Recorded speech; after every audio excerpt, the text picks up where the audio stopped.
Welcome back, brothers and sisters. I am Braden. This is Langley Outdoors, the place where we not only talk about what's going on in the gun world, our beautiful country, and how we're going to fix both of those things together.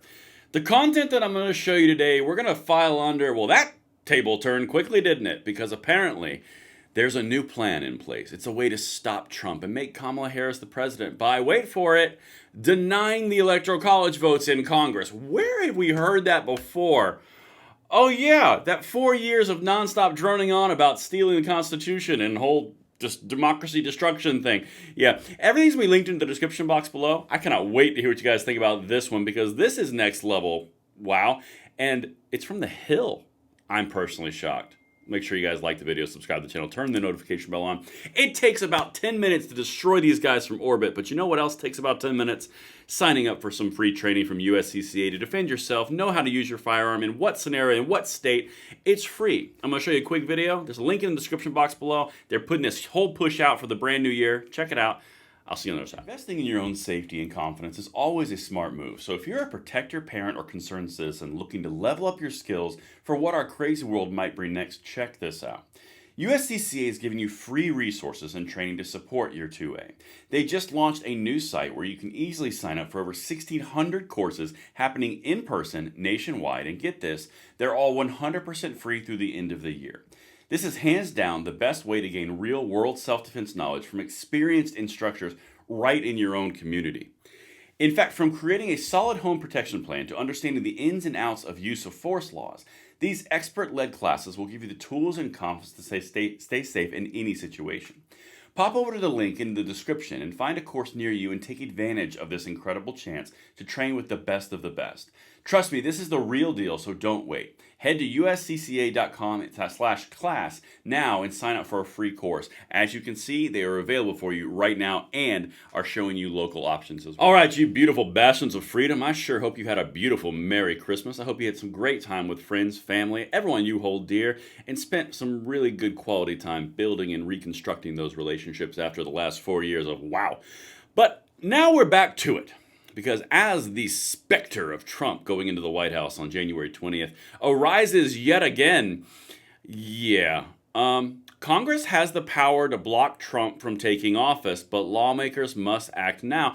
From the Hill, of course, it's an opinion piece, but good to see we're back in reality. Let me jump you through a few of these things, guys. This is some next level stuff. Listen to what they're actually throwing out there on the Hill as a rational thing. All of this stacks, so make sure that you watch this entire video and share this out. But let's get into it. The Constitution. Amazing how the Constitution is referenced after they're not trying to take our gun rights and rip the entire thing to shreds because they just don't like it, but now that they do like it, it's really helpful.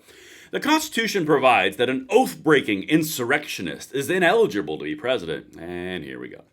This is the plain wording of Section 3 of the 14th Amendment to the Constitution. Quote, no person shall hold any office, civil or military, under the United States or under any state, who, having previously taken an oath to support the Constitution of the United States, shall have engaged in insurrection or rebellion against the same or given aid or comfort to the enemies thereof. This disability can be removed by a 2/3 vote in Congress, or in each house. So, this is the plan, guys. You're going to hear nothing about this, everything about this and nothing but this for the next 2 to 3 weeks. 2/3 vote in each house. That means the Senate and the House. Well, the House is Republican controlled and the Senate is 50-50. Okay, let's keep going. It sounds like a great odds of this happening. The evidence of Donald Trump's engaging in such insurrection is overwhelming. The matter has been decided in 3 separate forums, 2 of which were fully contested with active participation of Trump's counsel. Listen to what they're utilizing. Like, guys, grasping for straws doesn't even begin to describe what this is. Listen to this. The second contested proceeding was the Colorado 5-day judicial due process hearing where the court found by clear and convincing evidence that President Trump engaged in insurrection at those terms as used in Section 3. The Colorado Supreme Court affirmed, on further appeal to the U.S. Supreme Court, the court held that states lacked the power to disqualify candidates for federal office and that federal legislation was required to enforce Section 3. Wait a minute. So their reason here is that the Colorado State Supreme Court and the Colorado District Court, all of which are blue districts, by the way, they decided he did. But then the U.S. Supreme Court said, yeah, no, sit down, shut up, you can't do that. They're counting that as evidence. We've gone out the window at this point. Now it's just, I don't want it. Okay? Finally, there is the bipartisan inquiry of the House Select Committee to investigate the January 6th attack on the United States Capitol. So they're going with the Colorado decision, which was struck down by the United States Supreme Court, and then the January 6th House Commission, which left no charges found. Oh, wow. This is going great, guys. I got so many things to show you. This is why we fight every single day, because they really think you're going to believe this. Let's keep going. The act specifies 2 grounds for objection to an electoral vote. Does this sound familiar? Don't qualify the electors? Don't validate the electors? Danger to democracy? Any of it sound familiar? If the electors from a state were not lawfully certified, or if the vote of one or more electors was not regularly given, a vote for a candidate disqualified by the Constitution is plainly in the accordance with the normal use of words not regularly given. Disqualification for engaging in insurrection is no different from disqualification based on the other constitutional requirements, such as age, citizenship from birth, and 14 years residency in the United States. So it's no different of not being a citizen. They determine it. He's an insurrectionist, even though it hasn't been proven, hasn't been adjudicated, hasn't actually been charged for anything. But he is one, so therefore, because I said he is. So therefore, it's just like he's not a citizen or he's not old enough. Guys, grasping for straws doesn't even begin to touch this. Let's continue, though, because this is where they're going to say Kamala Harris could be president. To make an objection under the Count Act requires a petition signed by 20% of the members of each house. They could get that. That'd be easy.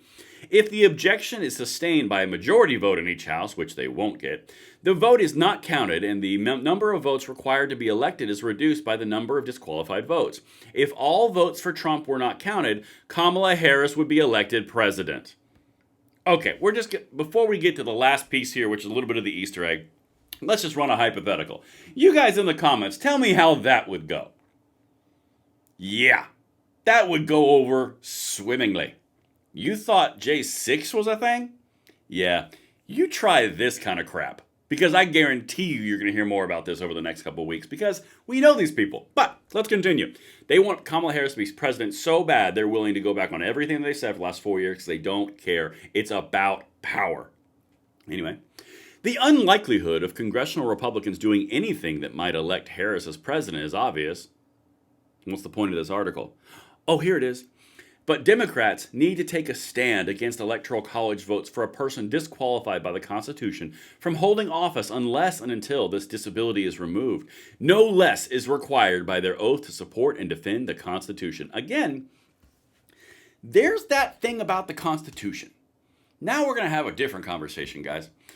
Do you remember the last 4 years where they just wrote gun laws into effect through the ATF and the executive branch? You know, where they just wrote it in. They created the the White House Office of Gun Violence Prevention.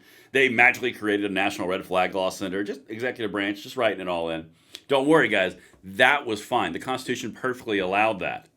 But this, though, the Constitution demands that the Democrats take a suicide pact and try to invalidate the electors of Trump before he's in so they can get Kamala Harris to be president after she lost by the first time in the popular vote in, I think, 30 years. Yeah, okay. And look, it's so great, guys, because who wrote this? And the reason I left this up, Evan Davis was editor-in-chief of the Columbia Law Review, and David Schultz was editor-in-chief of the Yale Law Journal. Wow! Our elite. Really, really great, guys. And that's what I've got for you to start back right after Christmas. I hope you guys enjoyed not only the hypocrisy and the insanity, but a little bit of the sarcasm as well. Let me know what you guys think in the comments field. I'll see you on the next one. I'm Braden. See you later.